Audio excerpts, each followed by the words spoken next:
नमस्कार दोस्तों, मैं सुभाष मतवाल दोबारा से वेलकम करता हूं आपका आपके YouTube चैनल ट्रिस्काइडिका क्लासेज में।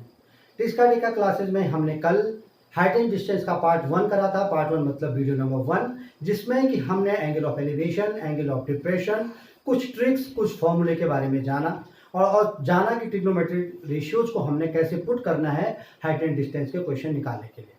हाइट एंड डिस्टेंस जैसे कि मैंने पहले बताया थ्योरेटिकल होने के कारण और उसमें डायग्राम बनाने के कारण स्टूडेंट उसको स्किप करने में भलाई समझते हैं। उनको लगता है कि इसमें टाइम ज़्यादा लगने वाला है, लेकिन दोस्तों मैं आपको पुनः बताना चाहता हूं कि बिल्कुल भी उसमें कोई टाइम ज़्यादा नहीं लगने वाला है। बहुत आसान होता है, आपकी इमेजिनेशन पे आधारित होता है। आपने जैसे क्वेश्चन पढ़ा, आपने अपने दिमाग में एक इमेज बना लेनी है कि इस तरीके से कोई पोल होगा, इस तरीके से कोई लेडर होगी, इस तरीके से कोई देख रहा होगा और इतना एंगल बन रहा होगा। जैसे आपके मन में वो एक इमेज बन गई, उसी इमेज से आपने वैल्यू पुट करनी है उसी इमेज के अंदर, और आपको जरूरत ही नहीं पड़ेगी पेन एंड पेंसिल की, आप वैसे ही उसके आंसर को फाइंड आउट कर लेंगे।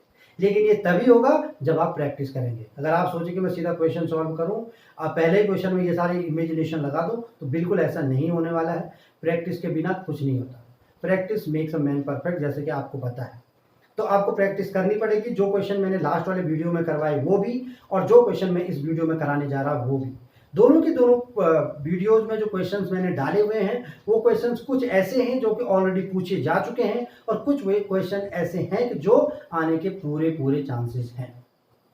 तो मैं आपसे गुजारिश करूंगा कि इस वीडियो को देखने से पहले आप वीडियो नंबर 1 को देखें, जिसमें कि मैंने थोड़ा बहुत बेसिक्स बताया है, angle of elevation, angle of depression को एलब्रेट करके समझाया है। तो please I request, I button से या डिस्क्रिप्शन बॉक्स में जो मैंने लिंक दिया हुआ है उससे आप वीडियो नंबर 1 को देखें। आज मैं ज़्यादा टाइम बर्बाद नहीं करूंगा, सीधे मैं क्वेश्चन पे आता हूँ। क्वेश्चन नंबर 1 करूंगा मैं आज की क्लास का, और प्लीज मैं आपसे रिक्वेस्ट करता हूँ कि आप प्रैक्टिस करिए। क्वेश्चन नंबर 1 आज की क्लास का टॉपिक क्या है? टॉपिक है हमारे पास again height and distance. Height and distance. Hindi वाले स्टूडेंट्स को मैं बताना चाहता हूं कि इसका मतलब ऊंचाई और दूरी होता है, जैसे कि आपको पता है। और जब मैं क्वेश्चन करवाऊंगा तो आपके लेफ्ट साइड, आपकी स्क्रीन के लेफ्ट साइड ऊपर क्वेश्चन आपको दिखाई देगा, और उसका हिंदी जो भी वर्जन जो भी बनेगा वो मैं आपको समझाऊंगा। डायग्राम बनाते बनाते मैं दोनों मतलब आपको समझाऊंगा, ठीक है। यहाँ पर बोला है the angle of elevation top and bottom of A flag kept on a flag post from 30 meter distance of 45 meter and 45 degree and 30 degree respectively. Height of the flag is, height of the flag is, एक post है दोस्तों। कोई भी flag होता है वो post के ऊपर होता है, या कोई बंकर होगा या कोई भी पोल होगा उसके ऊपर होगा।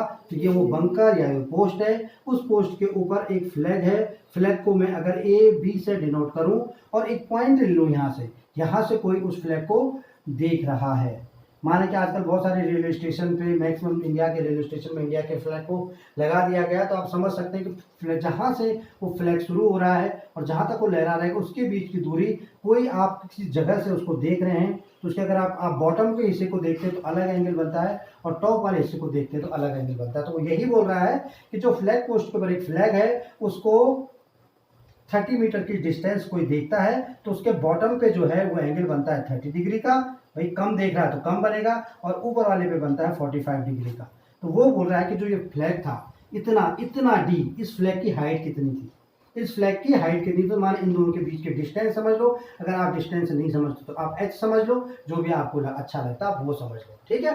अब मैं सीधे इस क्वेश्चन के बड़े वाले ट्रायंगल पे आता हूँ। ABCD अगर मैं इस ट्रायंगल को नाम देता हूँ तो जो बड़ा वाला ट्रायंगल है DBC, उसमें यहाँ पर 45 डिग्री एंगल है। जब 45 डिग्री एंगल होता है तो जो परपेंडिकुलर की वैल्यू होती है वही वैल्यू होती है बेस की भी।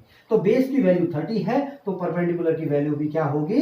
30 होगी। ये इसमें आपको समझाने की कोई जरूरत नहीं है। जो भी एकेडमिक्स वाले जो इसको कॉन्सेप्ट वाइज करना चाहते हैं उनको लिखना पड़ेगा, या 1045 is equal to BC upon CD करके सॉल्व करना पड़ेगा। वो 1 आ जाएगा, क्रॉस मल्टीप्लाई करके 30 इंटू 1 30 आ जाएगा। क्लियर है? तो ये 30 मीटर था तो ये भी 30 मीटर ही आ जाएगा। ये तो हो गई एक चीज क्लियर। दूसरी चीज, अगर मैं इसको देखूं इस वाले ट्रायंगल को, तो अगर ये H है तो, और ये AC क्या होगा? ये AC होगा 30 माइनस H, क्योंकि होल 30 है। अगर उसमें से मैं H को माइनस कर दूं तो ये 30 माइनस H हो जाएगा। इसलिए मैं tan थीटा डिग्री वाले से नेक्स्ट ट्रायंगल से अगर करूं तो tan 30 इज इक्वल टू हो जाएगा AC, यानी 30 माइनस H अपॉन 30। ठीक है। अगर आपको थोड़ा सा मैं और समझाने की कोशिश करूं, अगर आपको लग रहा है कि नहीं ये कंफ्यूजन हो रहा है तो ठीक है, मैं एक बार लिख देता हूं। यहाँ पर पहला क्वेश्चन है आज का, इसलिए मुझे लिखना चाहिए। ये हो जाएगा AC upon DC, AC upon DC। अब ये अल्टरनेटिंग करंट और डायरेक्ट करंट मत समझ लेना, ठीक है। 1030 हो गया 1 अपॉन √3। AC क्या है? AC है आपका 30 माइनस H, और नीचे DC कितना है? 30। अब देखो क्रॉस मल्टीप्लाई करूंगा तो क्या हो जाएगा? 30 √3 minus √3H is equal to 30।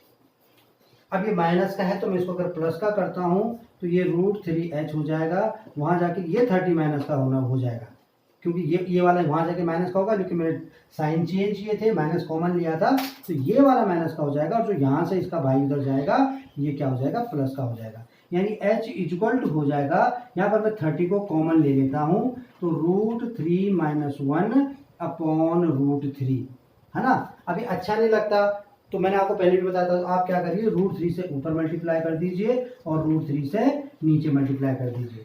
√3 से आपने ऊपर मल्टीप्लाई किया, √3 से आपने नीचे मल्टीप्लाई किया, तो जब ये √3 से √3 मल्टीप्लाई हुआ तो ये आ गया 3, है ना, और ये हो जाएगा 3 10 क्या हो जाएगा? 3 10 अब जब ये 10 आ जाएगा तो इसका मतलब क्या होगा? √3 से मैं अंदर मल्टीप्लाई करूंगा तो 10 √3 की मल्टीप्लाई √3 से 3 माइनस √3, 10 3 माइनस √3 आ गया, 3 माइनस √3। अभी यहाँ पर जो आंसर्स मैं देख रहा हूँ उसमें कोई भी इसमें आंसर नहीं दिया हुआ, उसने पॉइंट फॉर्म में भी कुछ आंसर्स दिए हुए हैं। इसका मतलब उन्होंने क्वेश्चन में ये भी बोला था कि टेकिंग √3 इक्वल टू 1.732। मैंने आपको कल बताया था कि √3 की वैल्यू 1.732 होती है, तो हमने वो वैल्यू रख लेनी है, यानी 10 3 माइनस 1.732।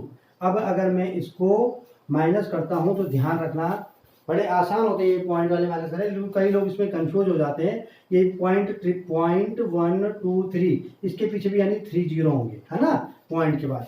और जब इसको सब्ट्रैक्ट करूंगा तो लास्ट वाला 10 होगा, 10 से 2 होगा तो 8 हो जाएगा, फिर 9 होगा, 9 से 3 होगा 6 होगा, फिर 9 होगा, 9 से 7 होगा तो 2 होगा, और ये 2 बचा था क्योंकि एक बोरो में वहां पे चला गया था, तो ये 2 होगा, 2 से 1 करेंगे तो 1 हो जाएगा ये, और ये आ जाएगा 1.268, और जब मैं 10 से मल्टीप्लाई करूंगा तो ये 12.68 मीटर हो जाएगा। यानी कि जो आपने फ्लैग देखा था, जो फ्लैग वहां पे लहरा रहा था, उसकी हाइट क्या है? 12.68 मीटर है। बहुत बड़ा फ्लैग है वो, है ना, बहुत। वो इस एक्चुअली उस फ्लैग में क्या इंक्लूड है? उस फ्लैग में उसका पोल भी इंक्लूड है। वो क्यों है? क्योंकि फ्लैग पोस्ट के ऊपर बोल रहा है वो, यानी पोस्ट के मतलब क्या होता है कि कोई पोस्ट होगा या कोई फोर्ट होते पुराने, तो वो ऐसे हाइट में बना होगा, इसके ऊपर ऐसे फ्लैग लहरा रहा होगा और ऐसे फ्लैग ये लहरा रहा है यहाँ पे।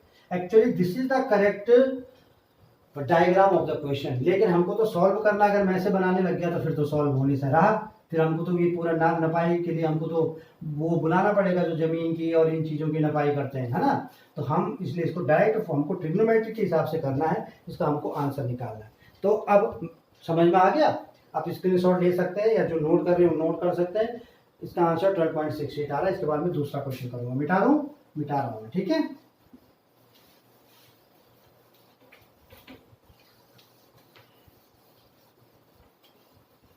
ये था पहला क्वेश्चन जिसमें कि मैंने कोई ट्रिक यूज नहीं करी, कॉन्सेप्ट बेस किया, ठीक है। ओके, नेक्स्ट क्वेश्चन देखिए, आपके स्क्रीन में आएगा। The respective ratio between the height of tower and the point at some distance from its feet is 5√3:5। What will be the angle of elevation of the top of the tower. बहुत ही आसान question है, बहुत ही, ये actually यहाँ पर आने लायक question नहीं था, ये शुरू में आना था, लेकिन अभी आ गया तो हम इसको सॉल्व जरूर करेंगे क्योंकि अपने टाइप में ये पहला क्वेश्चन है। The respective ratio between the height of tower, height of tower, ये हाइट है और ये डिस्टेंस, हाइट है और डिस्टेंस है, ठीक है। तो ये बोल रहा है कि ये अगर 5√3 है तो ये कितना है? ये 5 है डिस्टेंस। समझ में आया कि नहीं आया? यानी कि जो ये एंगल है, ये एंगल ऑफ एलिवेशन थीटा है। Let the angle of elevation भी थीटा, यही एंगल हमको एलिवेशन पता करना है। ठीक है।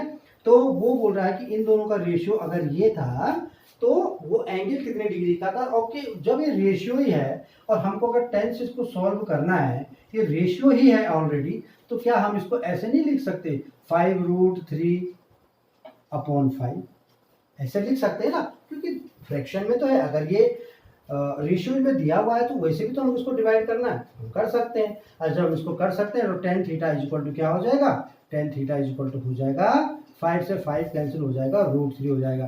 10 की किस वैल्यू के लिए, 10 की किस वैल्यू के लिए √3 होता है, यस 60 डिग्री के लिए √3 होता है। तो थीटा इक्वल टू 60 डिग्री हो जाएगा। देखिए 3 लाइन में क्वेश्चन को सॉल्व कर दिया हमने, 3 लाइन में हमने क्वेश्चन को सॉल्व कर दिया। तो इसका आंसर आ गया 60 डिग्री। ठीक है, नेक्स्ट क्वेश्चन पे चलते हैं। नेक्स्ट क्वेश्चन आज की क्लास का ये दूसरा क्वेश्चन था, अभी हम थर्ड क्वेश्चन करेंगे। मुझे पूरी उम्मीद है कि आपको समझ में आ रहा होगा, ये बहुत ही आसान सा क्वेश्चन था, not a big. Next question, question number third आज की क्लास का आंसर चेक करते रहिए।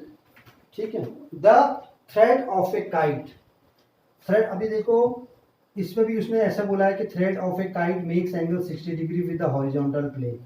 अभी एक्चुअली पतंग बिल्कुल ऐसे तो नहीं उड़ती, बिल्कुल ये इसके हिसाब से पतंग ऐसे उड़ रही है बिल्कुल स्ट्रेट, हालांकि उसमें तो थोड़ा बहुत कर्व होता है, लेकिन हमको ट्रिग्नोमेट्री का क्वेश्चन करना है तो हमको बिल्कुल भी कर्व नहीं निकालना, हमने उसी के अकॉर्डिंग मानना है। तो थ्रेड, अब ये यहाँ से वो पतंगबाज जो था वो उड़ा रहा था, तो ये कितने डिग्री का एंगल बना रहा था, यहाँ पे 60 डिग्री का एंगल बना रहा था। कितने डिग्री का एंगल बना रहा था, 60। अब वो बोल रहे थे the length of the thread be 80 metre, जो लेंथ ऑफ द थ्रेड थी वो क्या थी, 80 मीटर थी। Then the vertical height of the kite will be, तो यहाँ पर ये जमीन से उसकी हाइट कितनी थी, समझ में आ गया। उसने बोला कि पतंगबाज जो पतंग उड़ा रहा है उसकी जो पतंग की डोर की लंबाई है टोटल पतंग के समेत वो 80 डिग्री है, 80 मीटर है, और 60 डिग्री के एंगल पे वो पतंग को उड़ा रहा है। तो ऐसे जा रखी है ना पतंग, तो वो बोला जहां पर पतंग उड़ रही है उसके ठीक नीचे से पृथ्वी के ठीक जमीन से अगर किसी लाइन को हॉरिजॉन्टली मिलाएं, सॉरी वर्टिकली मिलाएं, तो वर्टिकली जो लाइन हम मिलाएंगे उसकी हाइट क्या होगी, कितनी दूर उड़ रही है वो पतंग। तो हमको यहाँ पर क्या पता करना है दोस्तों, हमको यहाँ पर परपेंडिकुलर पता करना है, और हमको गिवन क्या है, हमको गिवन है हाइपोटेन्यूज। तो सिंपल सी चीज है, मैं इसमें साइन का यूज करूंगा क्योंकि साइन में ये दोनों यूज होते हैं। तो साइन 60 इक्वल टू h/80, सही है ना, h/80। साइन 60 की वैल्यू √3/2 इक्वल टू h/80, और h से मैं जब यहाँ 240 हो जाएगा ये, तो जब मैं h इक्वल टू निकालूंगा तो 40√3 हो जाएगा, h 40√3 हो जाएगा। अगर 40√3 दिया है तो सही है, अगर 40√3 नहीं दिया है तो आप इसकी वैल्यू 1.732 रख के भी इसको सॉल्व कर सकते हैं। क्लियर है, आप अगर स्क्रीनशॉट लेना चाहें तो आप इसका स्क्रीनशॉट ले सकते हैं। तो ध्यान रखना अपने पतंग इसमें बिल्कुल सीधे उड़ानी है, ठीक है, पतंग टेढ़ी नहीं उड़ानी है। मिटा दो,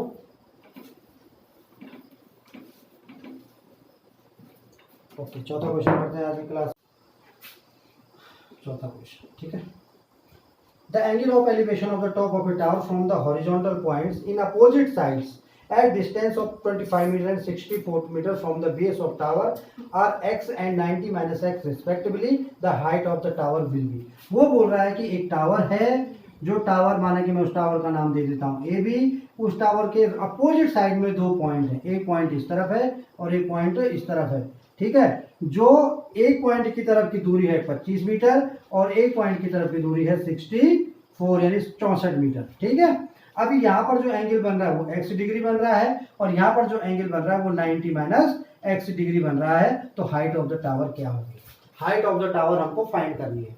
तो मैंने आपको बोला जब भी मेरे पास ऐसे 2 डायग्राम आते हैं, 2 वो आते हैं, तो मुझे सॉल्व करना है सीधा 10x। देखो पहले इस वाले ट्राइंगल ये C मान लो, ये D मान लो, तो ट्राइंगल ABC में 10x इक्वल टू h/25। इसमें देखूं तो 10 90 minus x equal to h/64, है ना। तो इसको मैं 10x को cot x लिख देता हूँ और cot x को मैं फिर 10x करूंगा तो ये 10x इक्वल टू क्या हो जाएगा, ये इसके अपोजिट हो जाएगा 64/h। कल मैंने ऐसे 3 क्वेश्चन करवाया ऑलरेडी आपको। तो दोनों के दोनों आपस में जो 10x है ये भी 10x इक्वल टू, ये भी 10x इक्वल टू है ना। जो इक्वेशन नंबर 1 में बोलूं, इक्वेशन नंबर 2 में बोलूं, जब दोनों के दोनों 10x इक्वल टू है तो क्या मैं इसको h/25 इक्वल टू 64/h नहीं लिख सकता, या क्या मैं इसको h square equal to 25 multiply by 64, 25 h square मतलब 25 मल्टीप्लाई बाय 64, और अगर मैं सिर्फ h निकालूं तो क्या हो जाएगा, 25 का 5 हो जाएगा, 64 का 8 हो जाएगा, और 8 5 जो हो जाएगा 40 मीटर, यानी h क्या आ गया, 40 मीटर आ गया, h जो है 40 मीटर आ गया। क्वेश्चन नंबर 4, क्वेश्चन नंबर क्या है, द एंगल ऑफ एलिवेशन। तो मैंने इसमें जैसे कि आपको बताया कि एक x था और एक 90 माइनस x था। तो जब एक x और एक 90 माइनस x, मैं आपको फिर बता रहा हूं कि जब ऐसे दो होते हैं तो हमको क्या करना होता है, एक को हमने 10 90 माइनस को cot x कर देना है और cot x को कर देना है हमने क्या, फिर 10x, तो वो एक दूसरे के अपोज करने लग जाएंगे और वही इसका आंसर हो जाएगा। तो आज की क्लास का चौथा क्वेश्चन खत्म होता है। अभी हम करेंगे एक और क्वेश्चन, पहले इसको मिटा देते हैं, फोर्थ क्वेश्चन को। Okay, next question, question number 5, question number 5, the angle of elevation, question number 5। ये रहा, an aeroplane flying horizontally at a height of 3 kilometre. भाई यहाँ पर एरोप्लेन है, चलो मैं इसको एच नाम दे देता हूँ, और ये कहाँ पर है, कितनी हाइट पे उड़ रहा है, 3 किलोमीटर की हाइट पे उड़ रहा है, 3 किलोमीटर की हाइट पे उड़ रहा है। Above the ground is observed at a certain point on the earth is subtend an angle of 60 degree। अब क्या हुआ कि जब उसको देखा गया यहाँ से एरोप्लेन को, तो वो 60 डिग्री के एंगल पे देखा। ये लोग जो एंगलों पे देखते हैं ये हमारे लिए क्वेश्चन क्रिएट करने के लिए ही देखते हैं, ठीक है। After 15 second of flight its angle of elevation is change to 30 degree. अभी थोड़ा सा इसको मिटाऊंगा क्योंकि वो थोड़ा आगे चला गया, यहाँ चला गया वो, है ना। और अब की बार जब यहाँ से देखा गया तो ये कितना हो गया भाई, ये देखो, ये वाला जो बन गया ये 30 डिग्री बन गया, है ना। जब दूर चला गया तो थोड़ी गर्दन को हमने कम झुकाना पड़ा, तो एंगल ऑफ एलिवेशन जो है वो कम बन गया, ठीक है। एंगल ऑफ एलिवेशन जो है कम बन गया। कितनी दूर चला वो, 15 सेकंड चला। पहले वो ए पे था, अब बी पे पहुंच गया। कितनी दूर चला, 15 सेकंड चला, 15s। थोड़ा बड़ा लिखता हूं ताकि आपको दिखे, 15s, 15 सेकंड चला।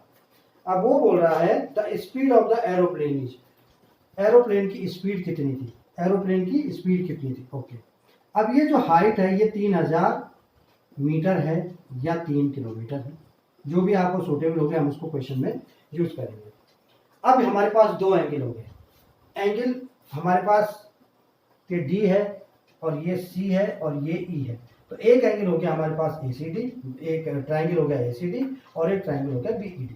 अब हमको दोनों ट्राइंगलों से करना है, लेकिन हमको डिस्टेंस निकालनी है। ये भाई डिस्टेंस जब ये निकलेगी, ये जब डिस्टेंस निकलेगी तभी तो हमको पता चला कि 15 सेकंड में उसने कितनी डिस्टेंस चली। कल भी हमने ऐसा क्वेश्चन किया था, 15 सेकंड में उसने कितनी डिस्टेंस चली।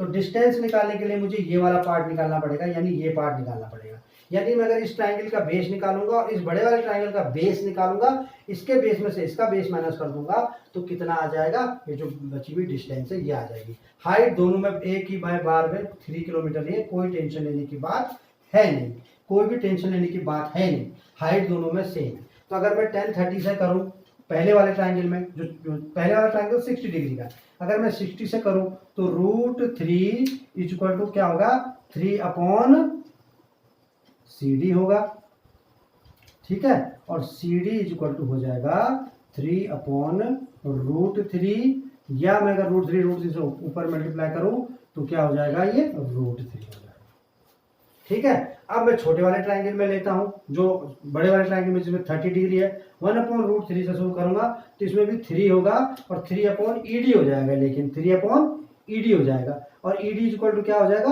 3√3 हो जाएगा, 3√3 किलोमीटर, है ना। अब मुझे ये डिस्टेंस चाहिए, कौन सी, EC, कौन सी डिस्टेंस चाहिए, EC। तो EC क्या हो जाएगी, 3√3 माइनस √3, यानी √3 अगर मैं कॉमन ले लूँ 3√3 माइनस √3 हो जाएगा। अगर मैं √3 कॉमन ले लूँ तो क्या हो जाएगा, 3 माइनस 1 हो जाएगा। समझने की कोशिश करना, अगर मैं वैसे भी कर सकता था सीधा का सीधा, आपको वैसे समझा देता मैं कि 3√3 माइनस √3 होगा तो 2√3 हो जाएगा, लेकिन मैं थोड़ा सा आपको समझाने के लिए मैंने ऐसे ब्रैकेट लगा के बताया, नहीं तो आप सीधे भी समझ सकते हो उसको कि EC इक्वल टू क्या हो जाएगा, 2√3 हो जाएगा, 2√3 किलोमीटर। अब देखो डिस्टेंस आ गया 2√3, 15 सेकेंड में चला, कितने सेकेंड में चला, डिस्टेंस कितनी थी बताओ, डिस्टेंस थी 2√3 किलोमीटर, और किलोमीटर, है ना, और स्पीड थी 15 सेकेंड, स्पीड थी 15 सेकेंड। समझ में आ गया। अब 2√3 को अगर मैं 2 मल्टीप्लाई बाय 1.732 लिख दूं तो क्या हो जाएगा, 2 2 जा 4, 2 3 जा 6, 7 2 जा 14, 1 बचेगा, 2 1 जा 2 और 3, 3.464 किलोमीटर। अब मुझे निकालनी है डिस्टेंस, अब मुझे निकालनी है डिस्टेंस, ये निकालनी है ना मुझे, सॉरी स्पीड नहीं, that is time, that is time, थोड़ी सी मिस्टेक है, दैट इज टाइम, ये टाइम, मुझे क्या निकालनी है, स्पीड निकालनी है। अब मेरे पास क्या है, स्पीड, यहाँ पर देखो या नीचे लिख लेता हूँ, स्पीड, स्पीड तो मुझे निकालनी है, स्पीड इक्वल टू क्या हो जाएगा, distance upon time, distance upon time, distance क्या है 3.464 किलोमीटर अपॉन टाइम, टाइम कितना है, टाइम है 15 सेकेंड, टाइम है 15 सेकेंड, लेकिन ये किलोमीटर में और ये सेकेंड में है, तो मुझे लगता है क्यों ना मैं इसको मीटर में चेंज कर लूँ, 1000 से मल्टीप्लाई कर देता हूँ, या अगर मैं शुरू में ही 3000 लिखता तो वो भी चलता, लेकिन कैलकुलेशन मुझे बहुत सारे जीरो हर जगह पे लिखने पड़ते, इसलिए मैं इसको लास्ट में ले आया।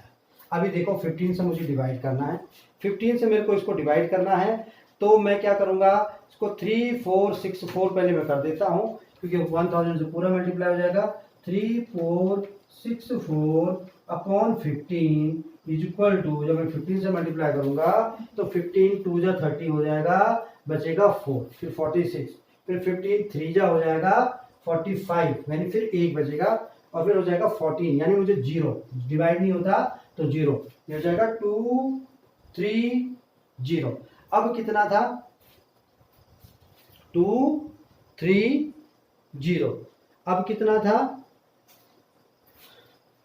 9 जा होगा ना, फिर कितना होगा 9 जा, और फिर होगा 15 3 जा 45, 230.93, सही आ रहा है, 230.9 जा 45, फिर ये हो जाएगा मीटर पर सेकेंड। देखो कैलकुलेशन करके देख लेना आप, जहां तक मैंने किया मुझे लगता है बिल्कुल सही है। तो ये है कैलकुलेशन, 15 से जब मैंने उसको डिवाइड करा तो आंसर क्या आ गया 230.93। यहाँ पे मैंने थोड़ा कंफ्यूज हो गए थे, यहाँ पे मैंने यहाँ पे स्पीड लिख दिया था, that was not speed, that is the time. और जब हमको टाइम दिया हुआ है तभी तो हमको स्पीड का पता चलेगा, डिस्टेंस हमको उसने सिर्फ टाइम दिया हुआ है, और टाइम के बाद उसने हमको क्वेश्चन में क्या पूछा हुआ है, कुछ एंगल्स दे रखे हैं, कुछ वो दे रखा है हमको जिससे डिस्टेंस निकालनी थी, और स्पीड और डिस्टेंस हम जानते हैं कि the universal formula of the math, that is distance is equal to speed into time, यानी speed is equal to distance upon time, और वो डिस्टेंस किया और मीटर पर सेकेंड में इसका आंसर आ गया। क्वेश्चन थोड़ा सा घुमावदार था लेकिन था आसान। आपको इसमें ये मत सोचिएगा कि मैं इतना बड़ा क्वेश्चन बहुत ही चंद समय में करूं, कॉम्पिटिटिव एग्जाम में देख ले, तो इतना कुछ भी नहीं था। अगर मैं इसको वैसे ही सोचता थ्योरेटिकली तो मुझे वैसे ही पता लग जाता कि 3 किलोमीटर ये है, 3 किलोमीटर ये है, एक √3 है, एक क्या है, एक √3 आ रहा है 60 की वैल्यू, और एक 1/√3 आ रहा है, एक √3 है और एक 1/√3 है, यानी जब 3 को हम √3 से मल्टीप्लाई करेंगे तो 3√3 होगा एक, और दूसरा हो जाएगा सिर्फ √3, है ना। तो जब 3√3 से हम √3 को माइनस करेंगे तो 2√3 बच जाएगा, 2√3 बचेगा तो हम 2 को 1.732 से मल्टीप्लाई करेंगे तो कुछ आ जाएगा जो 3.464 वहाँ पे आ रहा है, बस इतना कुछ बड़ा था नहीं, अगर 1 मिनट लग भी जाता है तो कोई बड़ी चीज़ नहीं, हो जाएगा। ठीक है, तो बढ़े आगे। स्क्रीनशॉट ले लिया होगा, मुझे उम्मीद है, नहीं लिया है तो जो यूट्यूब पे देख रहे हैं वो इसको वापस करो। आपको पता है, आप सब जानते हैं, बहुत समझदार हैं आप, बहुत सारी वीडियोस देखते हैं आप मैथ्स की, आपको पता है। ठीक है, नेक्स्ट क्वेश्चन करें। Okay, next question. Two man standing on same side of pillar 75 meter high. Observe the angles of elevation of the top of the pillar to be 30 degree and 60 degree respectively. The distance between the two men. भाई एक pillar था, pillar के भाई साहब एक आदमी यहाँ पे थे और एक भाई साहब इधर थे। दोनों के दोनों अपनी जगह से क्या पिलर को देख रहे थे। एक बोलता भाई मेरे से इतना एंगल, मेरे से इतना एंगल, तो ये बोलता है मेरे से बनता भाई 60 डिग्री का एंगल, और ये बोलता भाई मेरे से बनता 30 डिग्री का एंगल। मैंने फिर बताया आपको, सब जितना नज़दीक आता जाएगा उतना एंगल बढ़ता जाएगा, तो जो दूर है ऑब्वियसली उसको एंगल कम दिख रहा है। तो 10 30 और ये सॉरी उसकी हाइट भी तो हमको पता होनी चाहिए ना 75, क्योंकि हमको क्या निकालना है, हमको इनके बीच की, ये जो बी और ए हैं इनके बीच की डी निकालनी है, यानी डिस्टेंस। ये h हमारे पास 275 है, और अगर मैं इसको डी दे दूं और इसको ये नाम दे देता हूँ, मुझे क्या निकालना है, डी। तो मुझे वो वाला फॉर्मूला कुछ ध्यान में आ रहा है जो मैंने d = h कॉट स्मॉल यानी √3 माइनस कॉट लार्ज 1/√3 किया था ना कोई कल हमने एक ऐसा ट्रिक वाला। h h की जगह में h की वैल्यू रख देता हूँ, h की वैल्यू 75, √3 से √3 हो जाएगा, 3 - 1 2 हो जाएगा, 2/√3 हो जाएगा डिस्टेंस, यानी 75 2 जा 150/√3, और √3 से ऊपर और √3 से नीचे मल्टीप्लाई करूंगा तो ये 3 हो जाएगा, और 3 5 जा ये 0 हो जाएगा, और ये 50√3 हो जाएगा। क्या ये मीटर में है? यस, ये मीटर में है, तो आंसर आ जाएगा मीटर। जिसने कल पहला वीडियो नंबर 1 नहीं देखा उसको मैं इसीलिए बोला कि वीडियो नंबर 1 देखना निहायत ही जरूरी है। मैंने वहां पर बताया था कि जब हम कोई पर्टिकुलर दो चीज की डिस्टेंस निकालते हैं, जो किसी एक पर्टिकुलर चीज को देख रहे हैं, एक 30 डिग्री एंगल से देख रहा है, यानी एक स्मॉल एंगल से देख रहा है, एक लार्ज एंगल से देख रहा है, तो 10 का यहाँ पर फॉर्मूला क्या होगा, यहाँ पर फॉर्मूला होगा h ब्रैकेट में cot small minus cot large, cot small cot 30, cot large cot 60, दोनों की वैल्यू पुट करी, √3 - 1/√3, और जब मैंने सॉल्व किया तो 75 2/√3 मल्टीप्लाई करके 50√3। ये कल के वीडियो में मैंने बताया था, मैं दोबारा बताता हूं कि d = क्या था। मैंने जो यूज किया है cot s minus cot l, cot small minus cot large. Small की जगह स्मॉल की वैल्यू, स्मॉल मतलब 30 और जो है लार्ज मतलब 60, वैल्यू पुट कर दी, 50√3 मीटर आ गया। अगर कोई बोलेगा कि नहीं सर मुझे तो नहीं समझ आ रहा है ये, तो आपको वीडियो नंबर 1 देखना निहायत ही जरूरी है। मैंने इसलिए आपको बताया कि आप वीडियो नंबर 1 देखिए। चलो, अगर मैं इसको कॉन्सेप्ट बेस करता तो मैं इसको कैसे करता, ये डी है, माना कि ये एक्स है, माना कि जो बी डी है वो एक्स है, और जो ये ए डी है ये ए भी है, ये तो डी है ही है। तो मैं बड़े वाले अगर ट्राइंगल से लूं तो 10 30 वाले d प्लस एक्स है ना, तो 75/x plus D, 75/x plus D. 10 30 की जगह मैं 1/√3 लिख देता हूं, तो x प्लस डी = क्या हो जाएगा, 75√3 हो जाएगा, और मुझे चाहिए x = हो जाएगा 75√3 माइनस डी। ये तो हो गया बड़े वाले में। बड़े वाले ट्रायंगल में, छोटे वाले ट्रायंगल में 10 60 की जगह देखूं तो √3 = 75/x है ना, 75/x है, तो x = क्या हो जाएगा, 75/√3 हो जाएगा। सही हूं मैं? हाँ सही है, हाँ ठीक है। तो ये 75/√3 हो जाएगा। अब दोनों के दोनों x हैं, तो क्या मैं इसको 75√3 माइनस डी = 75 अपॉन रूट 3 नहीं लिख सकता? मैं बिल्कुल लिख सकता हूँ। या अगर मैं क्या डी को ऐसे नहीं लिख सकता हूँ, 75 रूट 3 माइनस 75 अपॉन रूट 3, बिल्कुल ये भी लिख सकता हूँ, है ना। और जब मैं इसको मल्टीप्लाई करूंगा तो रूट 3 से रूट 3 मल्टीप्लाई होगा 3 हो जाएगा, और 75 3 से 225 हो जाएगा, और 225 माइनस 75 करूंगा तो वही 150 अपॉन रूट 3 आ जाएगा, 150 अपॉन रूट 3 आ जाएगा। और जब 150 अपॉन रूट 3 आ जाएगा तो जैसे मैंने सॉल्व किया था, रूट 3 से ऊपर और रूट 3 से नीचे मल्टीप्लाई कर दिया था, तो यही आंसर जो मुझे चाहिए था, क्या आंसर आ रहा था मेरा, 50 रूट 3 आ रहा था, तो 50 रूट 3 दोबारा यहाँ पर मेरा मीटर में आंसर आ जाएगा। तो ये मैंने दोनों तरीकों से आपको क्वेश्चन बता दिया। इसके बाद मैं दोनों तरीकों से क्वेश्चन नहीं बताऊंगा आपको। अब ये दोनों वीडियोज अगर आपने देख लिए हैं तो आप प्लीज इसको जहन में बिठा लीजिए कि मैं चीज बहुत ही इंपॉर्टेंट बता रहा हूँ, कि बहुत ही इंपॉर्टेंट चीज है, प्लीज इसको समझिए, कि वैल्यू को समझिए, टाइम की वैल्यू को समझिए। और आगे हम नेक्स्ट क्वेश्चन करते हैं। On a ground there is a vertical tower with a flagpole. On a ground there is a vertical tower with a flagpole on its top. जैसे हमें क्वेश्चन सबसे पहले आज गया, उसी पे बेस है कि ग्राउंड के ऊपर एक टावर है और टावर के ऊपर एक फ्लैगपोल लगा हुआ है, ठीक है। At a point 9 meter away from the foot of the tower, the angles of elevation of top and bottom of the flagpole is 60 degree. अभी देख लो वही बात हो गई, सेम क्वेश्चन है। मुझे नहीं लगता कि मुझे ये क्वेश्चन आपको आज बताना चाहिए। ये लो और ये लो, क्या ये क्वेश्चन मुझे आपको बताना चाहिए? सेम क्वेश्चन, जो क्वेश्चन मैंने पहले बताया था, ये वही क्वेश्चन है, सेम उसी की तरह क्वेश्चन है। ये इसमें दो एंगल बना रहा है। ये देखो, ये छोटा वाला जो एंगल है ये 30 डिग्री, और जो बड़ा वाला एंगल है 60 डिग्री। तो वो क्या बोल रहा है, हाइट ऑफ फ्लैगपोल, इसकी हाइट यानी डी। क्वेश्चन नंबर 1 जो आज की क्लास में करवाया उसकी तरह है, तो आप सेम उसकी तरह कर दीजिए, ठीक है। बिल्कुल सेम उसकी तरह होगा, मुझे समझाने की जरूरत नहीं है। मुझे नहीं लगता कि इसमें मुझे समय बर्बाद करना चाहिए। नेक्स्ट करें, ओके।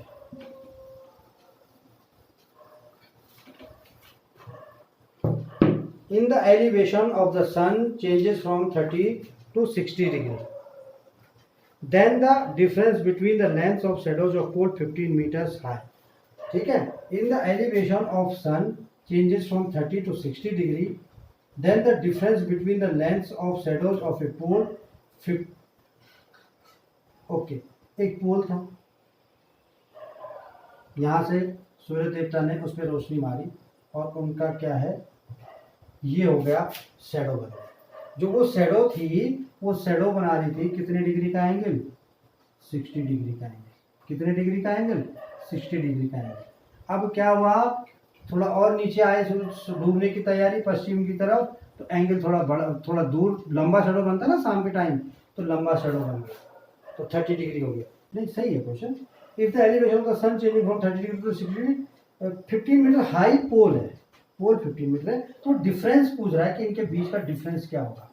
ये ए और बी जो है ना, इनके बीच का डिफरेंस पूछ रहा है। यही बोला ना क्वेश्चन को समझने की जरूरत है। क्वेश्चन पहले पूछ दिया, then the difference between then the difference between the lengths of shadows of pole 15 metre height, जो पोल 15 मीटर हाइट का है बोल रहा है, उनके बीच का जब 60 डिग्री और 30 डिग्री का एंगल बन रहा था, कितना होगा। तो सेम क्वेश्चन जो से मैंने सेकंड लास्ट क्वेश्चन किया था, distance is equal to height, cot small minus cot large, cot small 1/√3 minus cot 30, cot small √3 minus 1/√3 is equal to h कितना है 15, √3 से मल्टीप्लाई 3 माइनस 1 2/√3, 15 to 30 अपॉन √3 से 30 √3 से ऊपर मल्टीप्लाई करेंगे, √3 से नीचे, तो ये 3 हो जाएगा, तो ये हो जाएगा 10√3 मीटर, 10√3 मीटर। याद है ना ये जो फॉर्मूला, मैं बार बार एक बार फिर दोबारा लिख देता हूँ, cot small minus cot large. ठीक है भैया, हो गया भाई।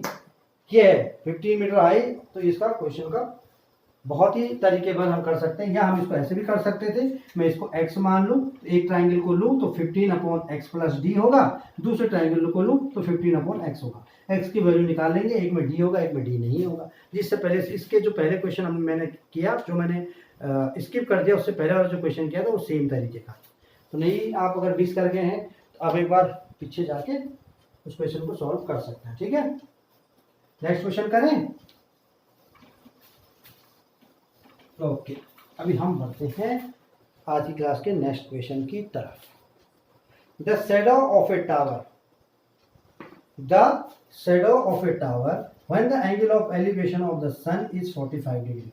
भैया ये टावर है, बहुत टावर बन रहे हैं आज। Then the angle of elevation of the sun is 45 degree. भाई कोई वहां से शैडो समझ लो, या तो यहाँ जो पॉइंट है इससे अगर सन की तरफ देखते हैं तो कितने डिग्री का बनता है, 45 डिग्री का। ठीक है, is found to be 10 metre longer when it was 60 degree. Okay,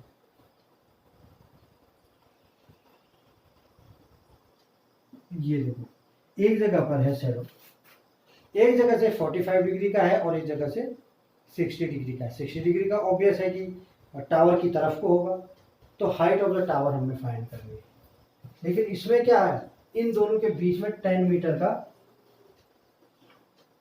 ये जो डी है ये 10 मीटर है। अब मैं बताता हूँ कैसे। क्वेश्चन समझना, क्वेश्चन वो बोल रहा है कि जो टावर है उस टावर की जब 60 डिग्री एंगल पे हम देखते हैं जो शैडो बनती है, और वही शैडो जो उसी टावर के 45 डिग्री पे जो शैडो बनती है, अगर उन दोनों का डिफरेंस देखें तो वो 10 मीटर का है, तो उसकी हाइट क्या है, उसकी हाइट क्या है। तो मैंने क्या बोला, d equal to h cot small cot 45 small cot large 1/√3 equal to h कितना है, d हमको इस बार पता है, h निकालना है। तो h की जगह h रख दो, √3 माइनस 1/√3 रख दो। ठीक है, अब जब हम सॉल्व करेंगे तो ये क्या हो जाएगा, h, ये √3 को हम यहाँ मल्टीप्लाई कर देंगे तो h √3 माइनस 1 इक्वल टू 10√3 हो जाएगा, और h इक्वल टू हो जाएगा 10√3/√3 माइनस 1। ठीक है, अब देखो मैंने क्या बोला था, थोड़ा सा ट्रिग्नोमेट्री में हमको आंसर भी आंसर चेक करेंगे हम, ये हाइट एंड डिस्टेंस में। तो जनरली क्या होता है, √3 जो भी रूट की टर्म होती है नीचे अच्छी नहीं लगती, तो हम कंजुगेट से मल्टीप्लाई करते हैं। जब कंजुगेट से हम √3 + 1 से मल्टीप्लाई करेंगे ऊपर नीचे, तो ये तो 3 स्क्वायर हो जाएगा, a² माइनस b² के हिसाब से 3 - 1 ये तो 2 हो जाएगा, ऊपर बच जाएगा 10। आज इस 2 से 10 कट जाएगा तो ये 5 आ जाएगा। लेकिन अब ये √3 था और ब्रैकेट में √3 + 1 आ गया, तो क्या आ जाएगा, √3 से √3 कटेगा तो √3 से 3 और प्लस से माइनस मल्टीप्लाई कर रहे थे तो क्या हो जाएगा, √3। चलते हैं 10वें सवाल की तरफ।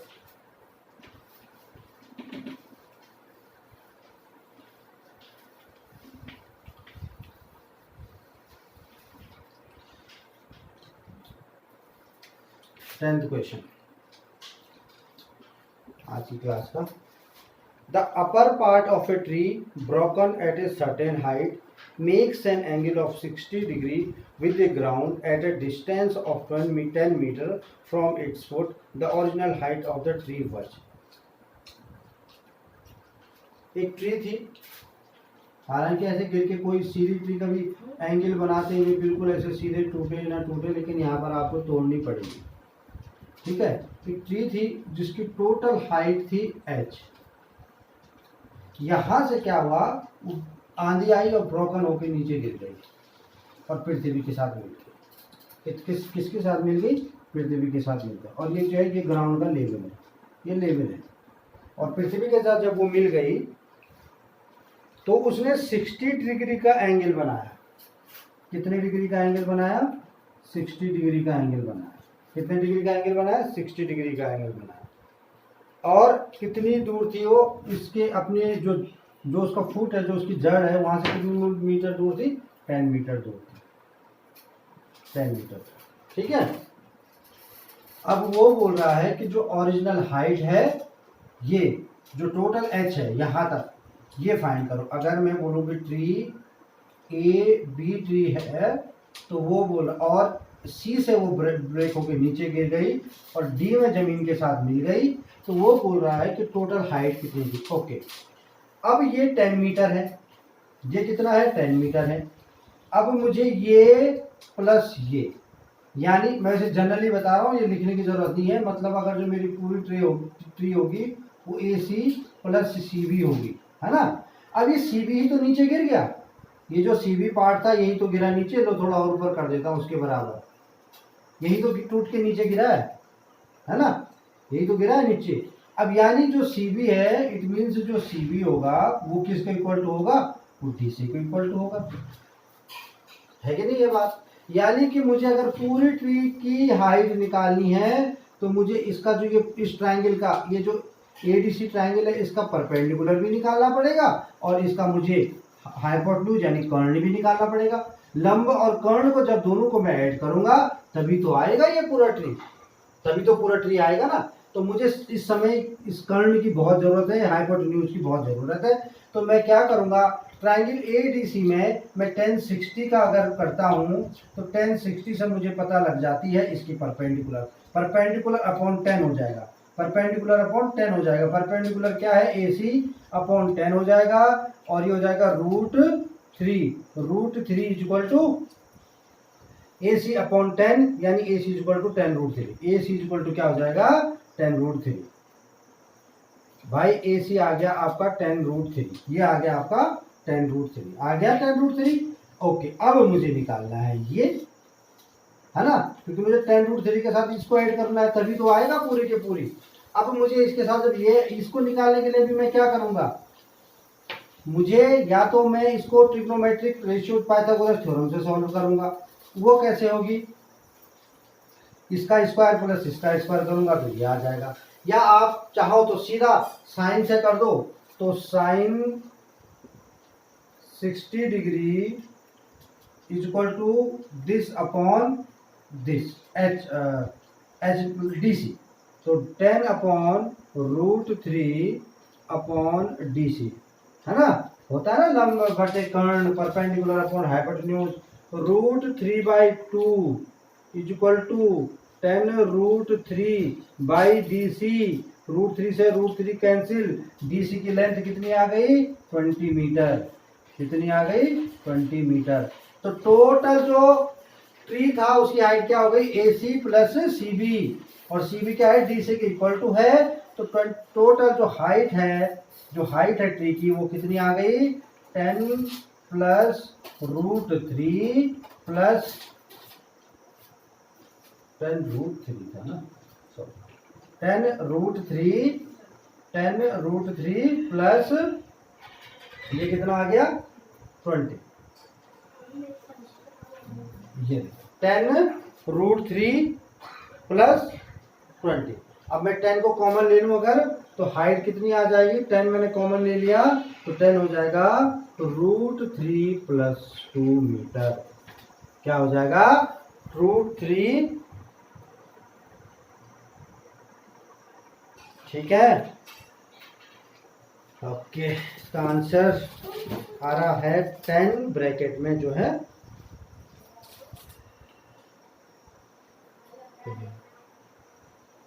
बिल्कुल 2 प्लस √3, तो यार ठीक है, तो ये आ गई इसकी। समझ में आया क्वेश्चन, समझ में आ गया, आगे बढ़ो या दोबारा समझाऊं, एक बार फटाफट दोबारा समझा देता हूँ। जो भी ट्री थी वो यहाँ से ब्रेक होके नीचे गिर गई थी, तो ये मतलब अगर ये है ही नहीं, अगर एक तरीके से पोर्शन देखूँ तो जो बचा हुआ पोर्शन था वो ये नीचे गिर गया, यानी जो AC प्लस DC, ये AC प्लस DC है, यही टोटल का टोटल पूरा का पूरा पेड़ हो जाएगा। तो AC प्लस DC, AC 10√3 आया, और DC निकालने के लिए मैंने क्या किया, साइन का यूज करा, और साइन के यूज से उसकी वैल्यू क्या आ गई 20 आ गई।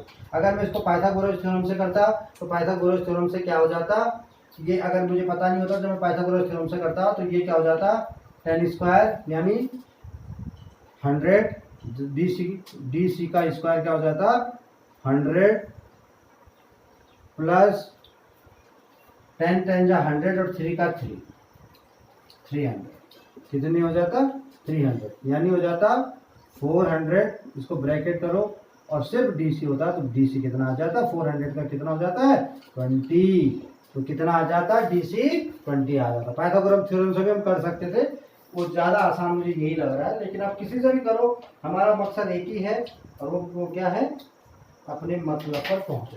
ठीक है, नेक्स्ट क्वेश्चन करें।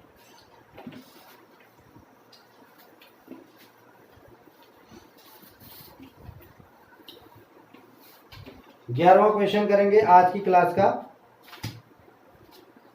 11th question. Two men are in opposite side of a tower.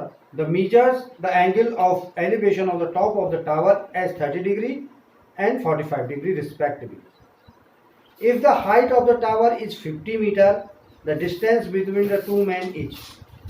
वो बोल रहा है कि एक टावर है, टावर के इस तरफ, एक क्वेश्चन हमने पहले भी ऐसे किया था, और इस तरफ दोनों तरफ दो आदमी हैं। ठीक है, अब ये क्या है कि दोनों तरफ दो आदमी हैं, वो उन एक से 30 डिग्री का एंगल बनता है और एक से बनता है 45 डिग्री का एंगल। ठीक है, टावर उसकी जो हाइट है टावर की वो बता रहा है 50 मीटर है, टावर की जो हाइट है वो 50 मीटर है, यही है।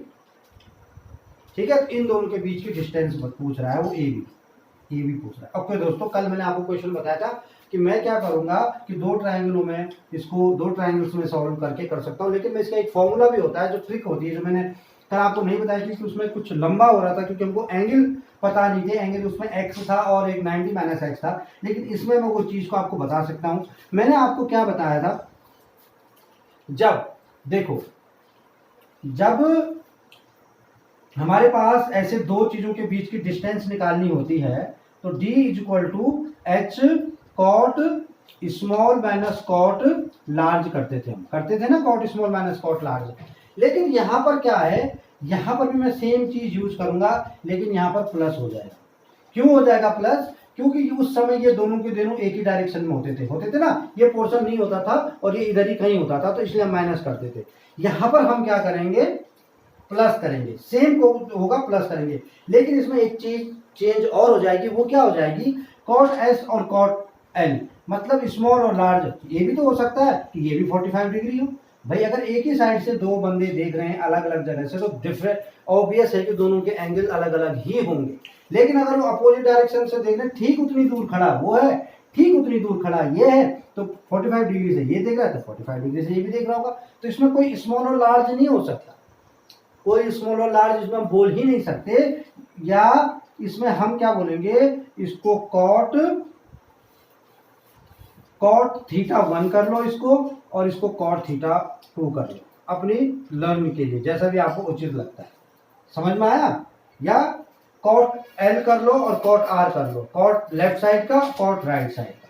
ठीक है, कॉट एल और कॉट आर कर सकते हैं, या कॉट थीटा 1 और कॉट राइट थीटा 2 करो, जैसा कि आपको अच्छा लगता है। अब देखो h क्या है, h हाइट है, डिस्टेंस क्या है, ये डिस्टेंस टोटल जो यहां से यहां तक है ना भाई, यही डिस्टेंस है, यही डिस्टेंस है इनके बीच की। अभी तक क्या होता था, पुराने क्वेश्चनों में हम ऐसे करते थे कि ऐसे हम ऐसे फॉर्मूला लगाते थे, तो इसको हम d बोलते थे, है ना। उस समय हम कॉट थीटा को cot S minus cot L करते थे। लेकिन अब ये जब अपोजिट डायरेक्शन में हो गया तो हमने इसको प्लस कर दिया, और हमने इसको भी लार्ज और स्मॉल का कोई चक्कर ही नहीं होगा, तो cot L plus cot R कर सकते हो आप, कॉट लेफ्ट साइड का और कॉट राइट साइड का। समझ में आया? तो ये है फॉर्मूला। तो अभी देखो मैंने छोटी सी ट्रिक है, डिस्टेंस निकालनी है मुझे, तो हाइट मेरे पास 50 है और कॉट थीटा 1 मेरे पास 30 डिग्री है, तो 30 डिग्री की वैल्यू होती है √3, है ना, √3 प्लस कॉट थीटा 2 मेरे पास 45 है, तो ये होता है √3 प्लस 1, 50 ब्रैकेट में √3 प्लस 1। लेकिन क्वेश्चन में बोल रहा है कि √3 की वैल्यू आपको लेनी है। क्वेश्चन में उसने हमको क्या दे रखा है कि √3 = आपको 0.173, 2 नहीं दिया है, सिर्फ 1.73 दिया, जैसे कि आपको दिखा स्क्रीन पे। सेम इसी तरीके से है, तो क्या मैं इसको 50 और 1 √3 की जगह 1.73 रख दूं, उसमें ऐड कर दूं 2, तो 2.73 नहीं लिख सकता, लिख सकता हूं ना। जब लिख सकता हूं तो इसको इससे मल्टीप्लाई करूंगा, तो 1 0 तो ऑलरेडी था यहाँ पर, फिर मैं 5 से मल्टीप्लाई करूंगा, 5 3 15, 5 6 15, है ना, 5 7 35, उसमें 1 हम ऐड करेंगे तो 36, बच गया 3, 5 2 10 और 3 13। अब पॉइंट कहाँ पे लगा दूं, यहाँ पर लगा देता हूँ, 2 ही है ना उसके बाद, तो इसका आंसर क्या आ रहा है 136.50 मीटर आया, 136.50 मीटर आया। वो कैसे समझ में आया, ये तो मैंने ट्रिक से किया है, बिल्कुल मैंने इसको ट्रिक से करने की कोशिश की है। अगर मैं इसको ऐसे नहीं करता तो मैं क्या इसको, ये डिस्टेंस को मैं ऐसे भी सॉर्ट आउट कर सकता था, ये 45 डिग्री है, ये 50 है, तो ये तो भाई 50 हो गया, इतना पार्ट सी भी तो 50 हो गया, हुआ ना 50, क्यों हुआ, इसलिए हुआ क्योंकि ये 45 डिग्री था, तो 45 डिग्री में जितना लंब होता है उतना ही आधार भी होता है, यानी जो परपेंडिकुलर और बेस होते हैं वो इक्वल होते हैं। अब मुझे सिर्फ ये निकालना है एसी, एसी निकालने के लिए मैं 1030 करूंगा, 1030 equal to 1/√3 equal to 50/AC हो जाता, क्या हो जाता 50/AC, और AC इक्वल टू क्या आ जाता 50√3, है ना, AC आ गया मेरे पास 50√3। अरे ठीक है, आया समझ में। और अभी क्या होता, ये टोटल जो AB है, टोटल जो AB है यानी जो टोटल डिस्टेंस है वो हो जाती मेरे पास 50√3 प्लस 50, और 50 को अगर मैं कॉमन ले लूं तो क्या हो जाएगा √3 प्लस 1, √3 प्लस 1, और अगर मैं इसमें √3 की वैल्यू रख दूं तो यही कहानी जो यहाँ पर आपको दिख रही है 50 मल्टीप्लाई बाय 2.73 वही हो जाता, और जो आंसर आ रहा है वही आंसर इसका आ जाता। जो भी आपको अच्छा लगता है, आपकी मर्जी है, आपको ये अच्छा लगता है आप ऐसा कीजिए, कॉन्फिडेंस है तो बिल्कुल आप इसको कीजिए, थोड़ा बहुत भी कॉन्फिडेंस डगमगा रहा है तो आप बिल्कुल कॉन्सेप्ट वेस्ट कीजिए, ऐसा भी आप कर सकते हैं, दोनों के दोनों बिल्कुल सही है, और बिल्कुल दोनों के दोनों जो है ये जो है टाइम को बचाने के लिए है। तो मुझे उम्मीद है कि आपकी समझ में क्वेश्चन अच्छे से आ गया होगा, इस क्वेश्चन को मैंने इसीलिए इसमें अभी इंक्लूड किया था, ठीक है, मिटा रहा हूं मैं, मुझे उम्मीद है आपने इसका ये तो नोट कर लिया होगा या स्क्रीनशॉट ले लिया होगा, जल्दी जल्दी हम क्वेश्चन को खत्म करेंगे। ओके, अभी क्वेश्चन नंबर 12 आ गया, क्वेश्चन नंबर 12, क्वेश्चन नंबर 12 में बोल रहा है from the top of a cliff, from the top of a cliff, top of a cliff, ठीक है, from the top of a cliff 100 metre high, the angles of depression of the top and bottom of a tower are 45 degree and 60 degree respectively, the height of tower is. वो बोल रहा है कि एक, अभी हम एंगल ऑफ डिप्रेशन की तरफ आ रहे हैं, ठीक है, एंगल ऑफ डिप्रेशन का कोई क्वेश्चन किया नहीं था अवन कोण का, इसलिए कर रहे हैं। From the top of cliff 100 metre high, एक क्लिफ है 100 मीटर हाई, एक क्लिफ है 100 मीटर हाई, ठीक है, वहां से कोई एक टावर है, जो इधर टावर है और उसकी टावर की, क्लिफ का मतलब क्या होता है, कोई चट्टान होगी या कोई पहाड़, चट्टान के लिए हम क्लिफ का यूज करते हैं, तो जो चट्टान से इस टावर को जब देखते हैं तो ऐसे और ऐसे दो एंगल बनते हैं उसमें, ऐसे और ऐसे दो एंगल बनते हैं। अब जब दो एंगल बन गए तो ये इस स्काई लाइन से लेते हैं, ये ध्यान रखना, दो एंगल कौन कौन से बन रहे हैं 45 डिग्री एंड 60 डिग्री, 45 डिग्री यानी जो छोटा एंगल होगा वो 45 डिग्री का होगा, और जो बड़ा एंगल होगा कौन सा वाला, ये वाला, ये 60 डिग्री का होगा। ध्यान रखना, हमेशा यहाँ पर लोग कुछ कंफ्यूज कर देते हैं, जब 45 और 60 डिग्री बोलते हैं तो वो ये लाइन नहीं खींच के यहाँ को 45 और 40-60 की वैल्यू दे देते हैं, तो वो गलत हो जाता है, ठीक है।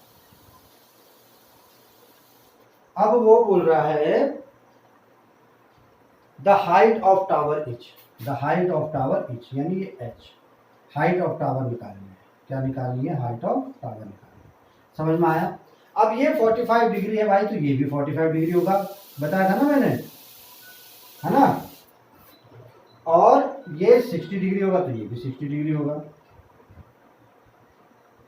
क्लियर है, 45 डिग्री होगा तो ये क्यों हो, क्योंकि अल्टरनेटिव एंगल है, हिंदी में इनको एकांतर कोण के नाम से जाना जाता है और इनको जेड रूल के नाम से भी जानते हैं, ठीक है। तो मैंने बोला ना कि अगर आपके पास कोई भी अवनमन कोण का यानी एंगल ऑफ डिप्रेशन का कोई आपके पास क्वेश्चन आता है तो आपने उसको बिल्कुल घबराने नहीं, उसको तुरंत चेंज कर देना है अपने एंगल ऑफ एलिवेशन में, और एंगल ऑफ एलिवेशन में हमने ये चेंज कर दिया, कोई प्रॉब्लम नहीं होगी। अभी हम क्या करेंगे, हमको ये एच निकालना है, तो ये एच क्या होगा, ये देखो ये वाला जो पार्ट है इतना, ये टोटल तो 100 मीटर है, यहां से यहां तक टोटल क्या है 100 मीटर है।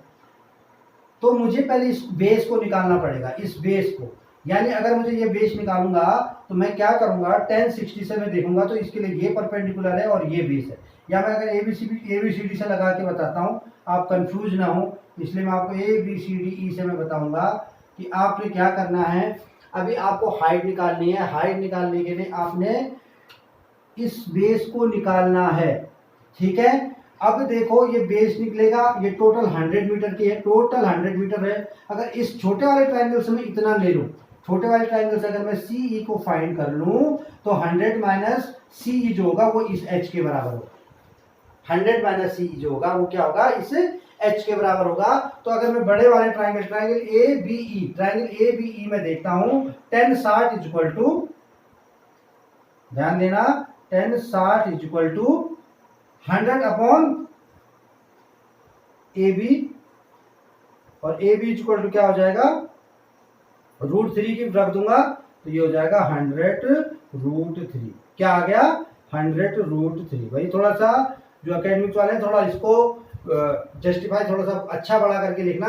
ABE ट्राइंगल में AC ये है, ये पहले सबसे पहले तो आपको लिखना पड़ेगा, A is a cliff, BD is a tower, they make the 45 degree angle of depression the top of the tower and 65 degree angle of depression for the bottom of the tower. So what is the height of the tower, let be H, means dv is equal to H, ऐसा आपको लिखना पड़ेगा। अब ये 100√3 आ गया, तो ये भी तो 100√3 होगा, ये वाला भी तो 100√3 होगा, क्योंकि एक दूसरे के पैरेलल हैं, बिल्कुल बराबर है, बिल्कुल पैरेलल है और बिल्कुल बराबर है, तो ये भी 100√3 होगा। जब ये भी 100√3 होगा तो मुझे इस AC को निकालने में कहाँ तकलीफ आ रही है। मैं अगर छोटे वाले ट्राइंगल में देखता हूं तो 1045 degree is equal to EC, है ना, 1045 डिग्री EC अपॉन 100√3। अब क्योंकि ये 45 डिग्री था तो मैं पहले में क्या करता है, वो सीधा लिख देता हूं इसको 100√3, है ना, 100√3 मैं इसको सीधे लिख दिया करता हूं। 100√3 नहीं होगा, ये 100/√3 है। 1060 की वैल्यू √3 होती है, 1060 की वैल्यू √3 होती है। जब हम ABC को मल्टीप्लाई करेंगे तो ये क्या करेगा, 1/√3 में 100/√3 होगा, यानी ये 100/√3 होगा, ये 100/√3 होगा, ये 100/√3 होगा, 100/√3 होगा, न कि 100√3, ठीक है। ये 1060 की वैल्यू, क्योंकि मैंने यहाँ पे √3 होता है, 1/√3 नहीं होता है, तो 10/100/√3 हो गया, ठीक है। तो 1045 आ गया इसी। अब मैं इतनी कहानी मैंने आपको सिर्फ समझाने के लिए लिख दी इसके लिए। अब EC मुझे निकालना है, ये अगर DC 100/√3 है तो ये भी 100/√3 ही होगा, क्योंकि जो एंगल दिया हुआ है वो 45 डिग्री का, यानी AC में से मुझे अब AE से मुझे सिर्फ AC निकालना है, बचा ये वाला पोर्शन, और ये इसके बराबर है, ये इसके बराबर है, यानी H इज इक्वल टू क्या हो जाएगा, 100 माइनस ये वाला पोर्शन 100/√3, 100/√3। अब जब मैं 100/√3 करूंगा, इसको मल्टीप्लाई करूंगा तो ये हो जाएगा 100√3 माइनस 100/√3, सही है। और 100 को मैं ले लूंगा कॉमन और इसको कर दूंगा मैं √3 माइनस 1/√3। 100 समझ में आया, 100 माइनस 100/√3, और 100 जब मैं √3 से करूंगा तो ये 45 की वैल्यू हो जाएगी 100√3 माइनस 100/√3। समझ में आ गया। अब मुझे थोड़ा सा चेंज और करना पड़ेगा, √3 अच्छा नहीं लग रहा है तो √3 से मैं नीचे मल्टीप्लाई कर देता हूं। तो √3 से जब मैंने नीचे मल्टीप्लाई कर दिया तो ये √3 मल्टीप्लाई बाय √3 ये हो जाएगा 100/3, और ये ब्रैकेट में √3 से जब इसके मल्टीप्लाई होगा तो √3 को √3 से मल्टीप्लाई करेंगे तो क्या हो जाएगा 3, और √3 को जब -1 से मल्टीप्लाई करेंगे तो ये -√3, यानी आंसर आ जाएगा 100/3, 3 - √3। थोड़ा कोई कंफ्यूज हो गए होंगे इस क्वेश्चन में, इसलिए मैं उसको दोबारा समझाता हूँ। उन्होंने बोला कि एक क्लिफ है, एक पहाड़ी से, एक चट्टान से, एक टावर की जो एंगल ऑफ डिप्रेशन बनता है उसके टॉप का वो 45 डिग्री बनता है और जो बॉटम है उसका 60 डिग्री बनता है। तो जो 100 मीटर टावर हाई है तो उस टावर की 100 मीटर की हाइट है क्लिफ की, तो उस टावर की हाइट क्या होगी? तो मैंने क्या किया, मैंने इसको पहले तो अल्टरनेटिव एंगल में चेंज करके इसको 45 डिग्री लिख दिया, इसको 60 डिग्री लिख दिया। उसके बाद मैंने बड़े वाले ट्रायंगल से इसका बेस निकाल लिया, बड़े वाले ट्रायंगल का बेस निकल गया, तो जो बड़े वाले ट्रायंगल का बेस था वही बेस था छोटे वाले ट्रायंगल का भी। जब छोटे वाले ट्रायंगल का भी वही बेस था तो मुझे उसमें क्योंकि 45 डिग्री का एंगल था तो जो उसका बेस था वही उसका परपेंडिकुलर भी हो गया। तो 100/√3 आया था बेस, तो 100/√3 आ जाएगा इसका परपेंडिकुलर भी। यानी मुझे अब पता लग गया कि जो ये पूरा का पूरा टावर है जो कि 100 मीटर का टावर है, इसमें से वो जो क्लिफ है 100 मीटर की, जो पूरी 100 मीटर की क्लिफ है, इसमें से मुझे अगर 100/√3 माइनस करना पड़ेगा तो मुझे टावर की हाइट पता लग जाएगी। यानी कि जो टावर था वो पूरी क्लिफ से 100/√3 मीटर छोटा था। समझ में आया? अगर ये टावर यहाँ पे चट्टान है और ये टावर है तो ये टोटल टावर अगर 100 मीटर का था तो जो क्लिफ थी वो इसमें से लेस देन 100/√3 छोटी थी। अगर मतलब मैं इसकी हाइट में ये ऐड करूंगा तो इसकी हाइट आ जाएगी, और इसकी हाइट में से मैं ये सब्ट्रैक्ट करूंगा तो इसकी हाइट आ जाएगी।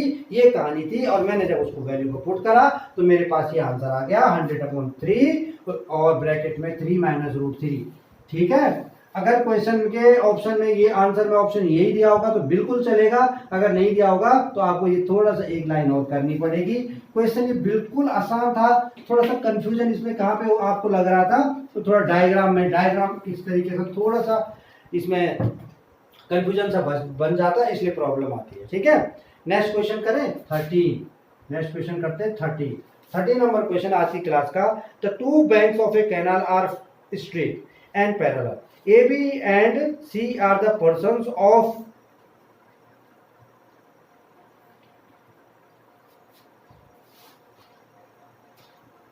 A, B and the two banks of canal। नहीं, ये क्वेश्चन नहीं, कैनाल वाला question. Okay, the two banks है। The two banks of a canal are straight and parallel. A, B, C are three persons of whom A stands on the bank and B and C on the opposite banks. Okay, B finds the angle ABC is 30 degree. Okay, while C finds that the angle ACB is 60 degree. If B and C are 100 meters apart, the breadth of the canal is okay. वो बोल रहा है कि भाई एक canal थी, बिल्कुल straight canal थी, बिल्कुल ही स्ट्रेट कैनाल थी। उसमें क्या हुआ कि ए जो था वो इस साइड में था, ए जो है इस साइड में था, और बी और सी दोनों भाई इस साइड में थे, बी और सी दोनों इस साइड में थे। बी और सी के जो बीच की डिस्टेंस थी वो उसने दे रखी है, बी और सी के बीच की डिस्टेंस उसने दे रखी है, और वो कितनी है? 100 मीटर। कितनी है? 100 मीटर। यानी बी और सी की जो बीच की डिस्टेंस है वो 100 मीटर है। अब वो बोल रहा है कि भाई जो बी एंगल सी बी ए से देखता है यहाँ पर तो 30 डिग्री का एंगल बनाता है ये, और ये यहाँ सी देखता है, यहाँ से सी देखता है तो सी भाई 60 डिग्री का एंगल बनाता है ना? तो इसका मतलब ये 90 डिग्री होगा ना, 30 + 60 + 90 तभी तो 180 हो जाएगा, इसका मतलब ये 90 डिग्री होगा। तो वो बोल रहा है कि इस कैनाल की ब्रेथ क्या होगी, इस कैनाल की ब्रेथ क्या होगी। बिल्कुल अच्छा क्वेश्चन है, बहुत ही अच्छा क्वेश्चन है, अलग टाइप का क्वेश्चन। अब बी से और सी से दोनों एक ही एंगल ये बन रहे हैं। अब हम क्या करेंगे कि एक परपेंडिकुलर डाल देते हैं, बिल्कुल स्ट्रेट, बिल्कुल एक स्ट्रेट परपेंडिकुलर, इसको मैं नाम दे देता हूँ बी मान। एक परपेंडिकुलर हमने क्या डाल दिया, बिल्कुल लंब जिसको बोलते हैं, हमने बी सी के ऊपर ए से एक लंब डाल दिया जो बिल्कुल यहाँ पर 90 डिग्री का एंगल बनाता है। ठीक है? अब मेरे पास हो गए दो ट्रायंगल, अब मेरे पास दो ट्रायंगल हो गए। ये टोटल क्या था, 100 था, ये माना x है। माना कि जो BD था ये मैंने मान लिया x, ठीक है। तो DC कितना होगा, 100 माइनस एक्स होगा। सही है कि नहीं है, 100 माइनस एक्स हो जाएगा, तो टोटल 100 है। अब देखो, माना कि जो ये उसकी जो बीच की डिस्टेंस है, माना कि ये y है, माना कि ये जो डिस्टेंस है ये y है ना। अब डिस्टेंस का मतलब उसकी ब्रेथ भी वही है, यानी मुझे फाइनली मुझे पता क्या लग गया कि मुझे जो फाइंड करना है, जो मुझे फाइंड करना है the breadth of the canal, breadth of the canal जो मुझे फाइंड करनी है वो y है। तो अगर मैं इस ऊपर वाले ट्राइंगल में देखूं जिसमें 30 डिग्री से बना हुआ है, तो tan 30 बराबर y अपॉन एक्स, tan 30 बराबर y अपॉन एक्स हो रहा है कि नहीं हो रहा है, हो रहा है ना y अपॉन एक्स। तो यानी x इज इक्वल टू क्या हो जाएगा, ये 1 अपॉन रूट 3 होगा, 1 अपॉन रूट 3 होगा, तो y रूट 3 हो जाएगा यहां से। क्लियर है। और अगर मैं देखूं इस 60 डिग्री वाले में, इस 60 डिग्री वाले में अगर मैं देखूं तो tan 60 degree is equal to हो जाएगा y अपॉन 100 माइनस एक्स। क्या हो जाएगा, y अपॉन 100 माइनस एक्स, और ये रूट 3 होता है, तो ये क्या हो जाएगा 100 माइनस एक्स, यानी 100 root 3 minus root 3x is equal to y। अब मैं किसकी टर्म्स में ले रहा हूं, x की टर्म्स में ले रहा हूं, तो x is equal to, x को मैं प्लस कर दूंगा, तो ये क्या हो जाएगा root 3x is equal to, अब ये y जो था ये प्लस का था, लेकिन इसको मुझे y माइनस का करना पड़ेगा, क्योंकि 100 रूट 3 माइनस y हो जाएगा, ठीक है। अब अगर यहां से मैं x की वैल्यू देखूं तो x इज इक्वल टू हो रहा है 100 root 3 minus y upon root 3। समझ में आया, समझ में आ गया। तो tan 60 वाले क्वेश्चन, tan 60 वाले से मुझे पता चला ये, और tan 30 वाले ट्रायंगल से पता लगा मुझे ये, यानी x की दोनों वैल्यू, यानी दोनों वैल्यू क्या है, x की है। तो क्या जब दोनों वैल्यू मेरे पास x की है, तो मैं y इज इक्वल y रूट 3 इज इक्वल टू 100, थोड़ा कैलकुलेशन इसमें ज्यादा हो सकती है लेकिन घबराने वाली कोई बात नहीं है, अपॉन रूट 3। ये रहा क्वेश्चन।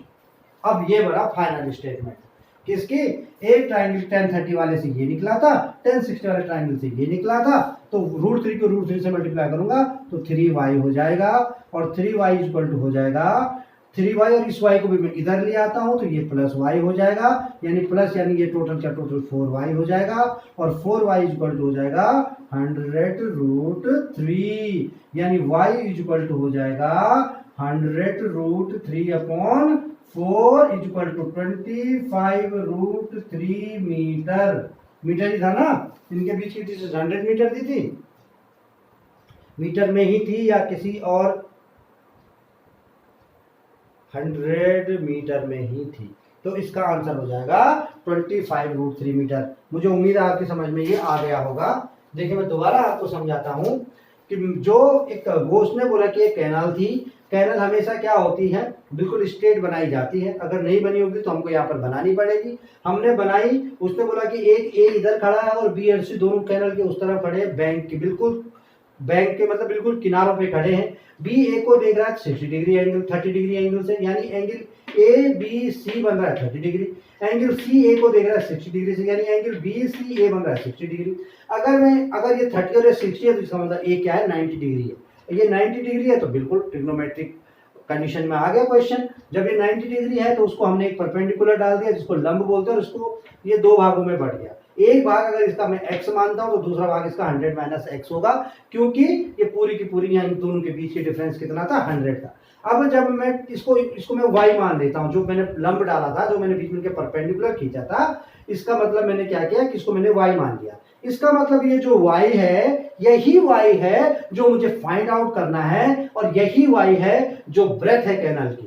तो अब मैंने क्या किया, मैंने इस tan 30 वाले ट्रायंगल में देखा, तो tan 30 वाले ट्रायंगल में मेरे को पता लग गया कि क्या है, tan 30 वाले ट्रायंगल से मैंने जब देखा तो मुझे y की मैंने क्या निकाल लिया, y अपॉन x निकाल लिया।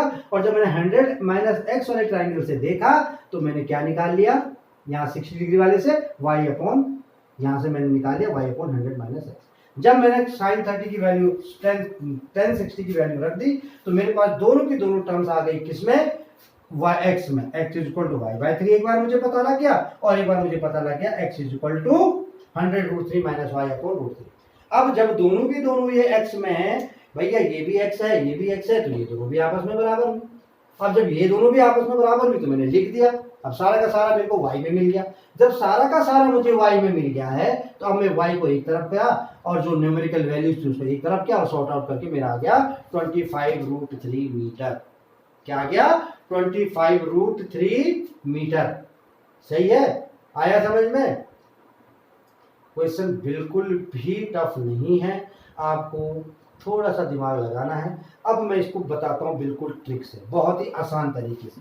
ये तो था कॉन्सेप्ट बेस, ये तो था कॉन्सेप्ट बेस। मैंने कहा कि आपकी समझ में आए या ना आए, लेकिन मेरे को जरूरी समझाना है, एक बार इसको जस्टिफाई। अभी मैंने क्या किया, थोड़ी देर पहले मैंने आपको एक फॉर्मूला बताया था कि distance is equal to h। Formula नहीं बोलूंगा मैं, इसको ट्रिक बोलूंगा, cot r plus cot l। L बोलो, θ1 प्लस θ2 बोलो, जो आपको नाम देना है। राइट साइड का प्लस लेफ्ट साइड का, राइट साइड का प्लस लेफ्ट साइड का, और जो y है वो यहाँ पर h है, जो y है वो यहाँ पर h है ना। तो अब क्या होगा, डिस्टेंस कितनी है, 100 है, और h मुझे फाइंड आउट करना है। cot r मतलब किसी को भी ले लो, cot 60 की वैल्यू √3, cot 30 की वैल्यू √3, cos 60 की वैल्यू 1/√3, किसी को भी ले लो, चाहे √3 आगे कर लो, 1/√3 पीछे कर लो, चाहे राइट को पीछे कर लो, चाहे लेफ्ट को पीछे, कोई फर्क नहीं पड़ने वाला, ठीक है, क्योंकि प्लस है। यानी 100 is equal to h√3 plus 1, यानी जो ये √3 था ये तो यहाँ मल्टीप्लाई हो जाएगा, और ये इसको यहाँ जब मल्टीप्लाई करेगा तो √3 को 3, यानी h√3, और 3 से मल्टीप्लाई हुआ तो √3 3 हो जाएंगे, और प्लस √3 3 प्लस 1 4, यानी क्या लिख दूंगा मैं इसको, 4h। क्या लिख दूंगा, 4h। समझ में आया। √3 को √3 से मल्टीप्लाई किया 3 प्लस 1 4h, और जो नीचे का √3 था वो हमने भेज दिया 100 के साथ, यानी h इक्वल टू हो जाएगा 425 जा 25√3 मीटर। आया समझ में। ये है आसान तरीका। अब आया समझ में, यह है बिल्कुल आसान तरीका।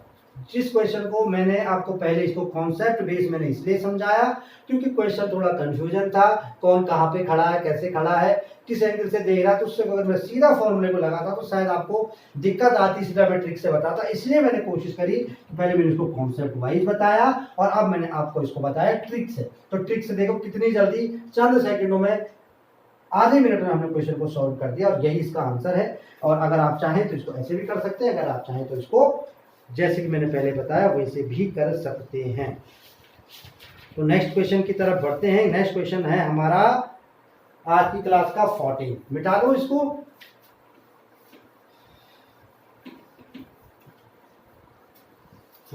यस, क्लास, तो ये हो जाएगा 14, ठीक है। A person of height 6 feet, भाई एक आदमी है कितने फीट का, 6 फीट का, लंबा चौड़ा, ए भी है वो, माना अमिताभ बच्चन है ना। wants to pluck a fruit which is on 26/3 feet. A person of height 6 feet wants to pluck a fruit which is on a 26/3 feet high tree. If the person is standing 8/√3 feet away from the base of the tree, then at what angle should we throw a stone so that it hits the fruit? बहुत बड़ी calculation है, क्योंकि मतलब ऐसा हो नहीं सकता भैया वो हाथ भी उठाएगा, हाथ उठा के मारेगा भी, लेकिन नहीं, ऐसा नहीं है। वो बिल्कुल हमको तो एंगल के हिसाब से देना है। तो एक ट्री थी भैया, ट्री कितनी भी लंबी हो, लेकिन जो ये डी पार्ट है, इस डी के सामने है वो फ्रूट, इस डी के सामने फ्रूट है, सी डी ट्री है और डी के सामने फ्रूट है। और अब उसने इसको यहाँ पर एक पत्थर फेंकना है, बिल्कुल उसने ऐसे नहीं फेंकना, बिल्कुल उसने ऐसे फेंकना है। समझ में आ रहा है? अकॉर्डिंग टू द क्वेश्चन उसको बिल्कुल इसी हाइट से भेजना, कितने 6 फीट की हाइट से, और जो इसकी हाइट है वो कितनी है ट्री की 26/3 है। ठीक है, अब इनके बीच की दूरी भी उसने दे रखी है, बिल्कुल इसके बीच की दूरी उसने क्या दे रखी है 8/√3। भाई 8/√3 दे रखी है उसने इसके। अब वो बोल रहा है कि किस एंगल से फेंकेगा, ओके तो भैया इस एंगल से फेंकेगा, इस एंगल से, किस एंगल से, इस एंगल से। अब मुझे कुछ भी नहीं चाहिए, 8/√3 है तो जो यहाँ पर भी इनके बीच के डिस्टेंस होगी वो भी वही होगी ना भाई, जो उसके पैर से लेकर पेड़ की जड़ तक की डिस्टेंस है वो उसके सर से लेकर जहां तक सर की लंबाई हो रही है पेड़ तक वो डिस्टेंस भी उतनी होगी। यानी मुझे अब ये चाहिए, ये एंगल निकालने के लिए क्या चाहिए, ये चाहिए ईडी चाहिए। अब टोटल 26/3 था जिसमें से ये वाला पार्ट 6 फीट का है ना, दोनों पैरेलल है ना बराबर, तो क्या मैं ईडी को ऐसे नहीं लिख सकता 26/3 - 6 फीट और 6 3 जा 18, 8/3 फीट, 8/3 फीट हो गया। यानी जो ये हाइट है ये 8/3 फीट आ गई, 8/3 फीट, 8/3 फीट आ गई। अब मुझे ये थीटा निकालना, तो मैं क्या करूंगा tan थीटा =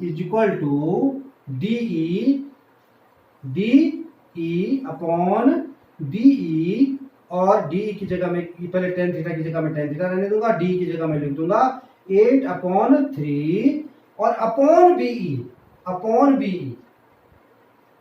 तो A क्या है, अपॉन क्या है 8/√3 है। तो 8/3 का भी इसको मैं अपॉन करूंगा तो क्या मैं इसको √3/8 नहीं लिख सकता, √3/8 नहीं लिख सकता भाई। जो डिनोमिनेटर का भी डिनोमिनेटर है वो ऊपर चला जाएगा, यानी वो उल्टा हो जाएगा। पता है ना ऐसा, तो कहीं कंफ्यूज हो रहे हो। AB अपॉन अगर CD है तो मैं इसको क्या लिख सकता हूँ AB × D/C, ये नीचे वाले को उल्टा करके मल्टीप्लाई में ले जा सकते हैं। तो यही मैंने किया, 8 से 8 को कैंसिल आउट कर दिया और 3 से इस √3 बच जाएगा तो 1/√3 आ जाएगा। और 10 की किस वैल्यू के लिए 1/√3 होता है, 10 की किस वैल्यू के लिए होता है, tan थीटा = 1/√3 आया है तो थीटा = हो जाएगा 30 डिग्री। यानी वो भाई साहब जो उनको आम तोड़ना है, बिल्कुल सही निशाना लगाना है, वो किससे लगाना पड़ेगा 30 डिग्री एंगल से, बिल्कुल उनका निशाना फिट बैठ जाएगा। अब ये नहीं बताया भैया कितने प्रेशर से फेंकना पड़ेगा, है ना, सिर्फ ट्रिग्नोमेट्री कर रहे हैं हम यहाँ पर, न्यूटन का नियम नहीं लगा रहे हैं बस उसने। तो आ गया समझ में, मिटा रहा हूं, नेक्स्ट क्वेश्चन करेंगे बहुत जल्दी। लगभग हमने हर एक टाइप के क्वेश्चन आप कर दिए हैं आज की क्लास में और पिछली क्लास में मिला के। अब जो लास्ट वाला क्वेश्चन है वो मैं आपको बता रहा हूं। The angles of depression of 2 ships from the top of a lighthouse are 60 degree and 45 degree towards east if the ships are 300 metre apart, the height of the lighthouses. भाई क्या होता है, जब ships होती हैं, या जो कोई अगर माने कोई नेवी की शिप्स होगी या कोई भी सिक्योरिटी की शिप्स होगी या कोई कार्गो टाइप शिप होगी, इनका क्या होता है कि ये अगर कोई आयरलैंड से गुजरनी है या किसी बैंक के मतलब जो उसके जो शोर है उस पर है दिखाए, तो कई लाइट हाउसेस बने होते हैं। अगर आप लोगों ने कभी शिप पे गए होंगे घूमने के लिए तो आपने देखा होगा, चाहे गोवा में या मुंबई में, तो आपने देखा होगा कि कोई लाइट हाउस सा बना जहाँ लाइट ब्लिंक कर रही होती है। तो वो जनरली उनके कंट्रोल रूम्स होते हैं उन शिप्स के, लास्ट टाइम के लिए वो कंट्रोल रूम्स यूज होते हैं। तो ये यहाँ पर एक कंट्रोल रूम था, यानी जो एक लाइट हाउस था, वहां से 2 शिप दिखाई दे रहे थे, समंदर में है या कहीं, चलो कहीं भी हो, 2 शिप है तो पानी में ही होंगे। जब 2 शिप दिखाई दे रहे थे तो ये हैं वो 2 शिप, ये हैं वो 2 शिप, ठीक है। एक शिप है A और एक शिप है B, और जो उसकी हाइट है किसकी, लाइट हाउस की, वो है D। वो बोल रहा है कि इनके जो एंगल ऑफ डिप्रेशन है वो कितने हैं 60 डिग्री एंड 45 डिग्री। देखो एंगल ऑफ डिप्रेशन में यहाँ से लूंगा, अब यहाँ से लूंगा तो छोटा वाला 45 डिग्री होगा, हमेशा मैं बता रहा हूँ ये ध्यान देने वाली बात है, और बड़ा वाला 60 डिग्री होगा। तो यानी ये क्या हो जाएगा, ये 60 डिग्री हो जाएगा और ये 45 डिग्री हो जाएगा due to the alternate angle, due to the एकांतर। ठीक है। अब ये बोल रहा है कि the ships are 300 metre apart, ये दोनों जो शिप्स हैं ये 300 मीटर अपार्ट हैं एक दूसरे से, इनके बीच की दूरी कितनी है 300 मीटर है, इनके बीच की दूरी कितनी है भाई 300 मीटर है। तो मुझे क्या निकालना है, मेरे को फाइंड क्या करना है, हाइट करनी है लाइट हाउस की, फाइंड लाइट हाउस की जो हाइट है वो मुझे फाइंड करनी है। अब देखो दोबारा फिर वही क्वेश्चन उसी तरीके से आ गया है, और जो मैं फॉर्मूला जो ट्रिक मैंने आपको बताई थी वो ट्रिक दोबारा से मेरे पास आ गई है। वही चीज, इनके बीच की डिस्टेंस है तो वो d है, और अगर h है यहाँ पर तो हाइट मुझे पता लग जाएगी, cot s minus cot l, cot last question कर रहा हूं मैं आज की क्लास का ये, तो मैं एक बार फिर लिख लेता हूं cot s minus cot l, यानी d is equal to h, h क्या है d क्या है d 300 है, d क्या है 300 है, h क्या है we have to find out the h, cot s क्या है 45 1 है, कॉट 60 क्या है रूट 1/√3 है ना 300, यानी ये हो जाएगा 300 इज इक्वल टू √3 1 जा √3 माइनस 1/√3, यानी ये वाला जो √3 था वो इसके साथ आ जाएगा, और यहाँ पर हो जाएगा h ब्रैकेट में √3 माइनस 1, समझ में आ गया, h √3 माइनस 1, यानी h इज इक्वल टू हो जाएगा 300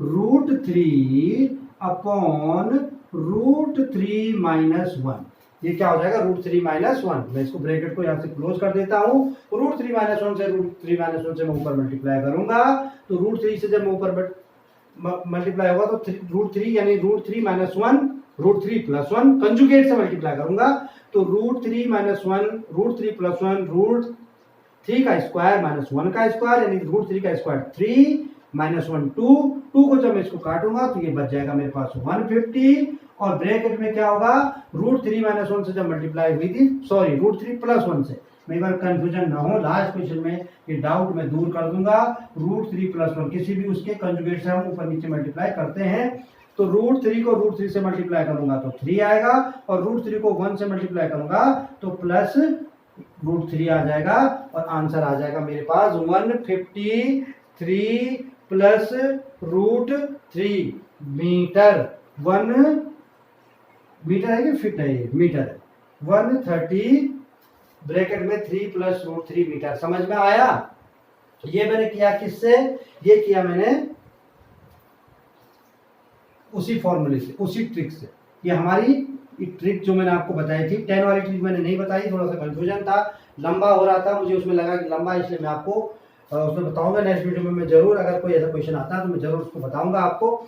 अभी एक चीज और बताता हूं, अगर आप इसको कोई इसमें कोई कंफ्यूजन है, आप बोलते नहीं कॉन्सेप्ट वाइज करना एकेडमिक्स वाले जो है, तो मैं इसको बताना चाहता हूं कि अगर ये 300 है तो इनके बीच की दूरी अगर ये BCD होगा तो ये h equal to d plus 300 होगा ना, क्योंकि 45 डिग्री है, क्योंकि 45 डिग्री है, तो ये क्या होगा 300 प्लस d, ये h भी क्या हो जाएगा 300 प्लस d लिख सकता हूं मैं इस h को यहाँ पर, और जब मैं 60 डिग्री से करूंगा तो क्या हो जाएगा √3 tan 60, यानी √3 is equal to 300 plus d upon d, ऐसे करके हम इसको जो कॉन्सेप्ट वैसे वैसे भी कर सकते हैं, मुझे लगता है कि मुझे बताने की भी जरूरत नहीं है।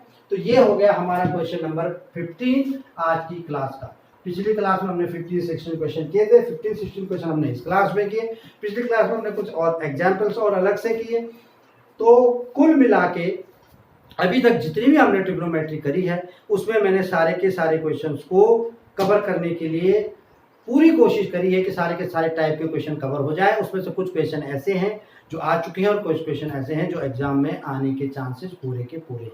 कुछ क्वेश्चन में मैंने आपको ऐसी ट्रिक्स बताई हैं, cot s minus cot l, उसी में कुछ में मैंने आपको cot s plus cot l भी बताई है, जैसे मैंने बोला कि s और l इक्वल हो सकते हैं, इसलिए हम उसको θ1 या θ2 या r और l से डिनोट करके सॉल्व कर सकते हैं ताकि हम कंफ्यूज ना हो।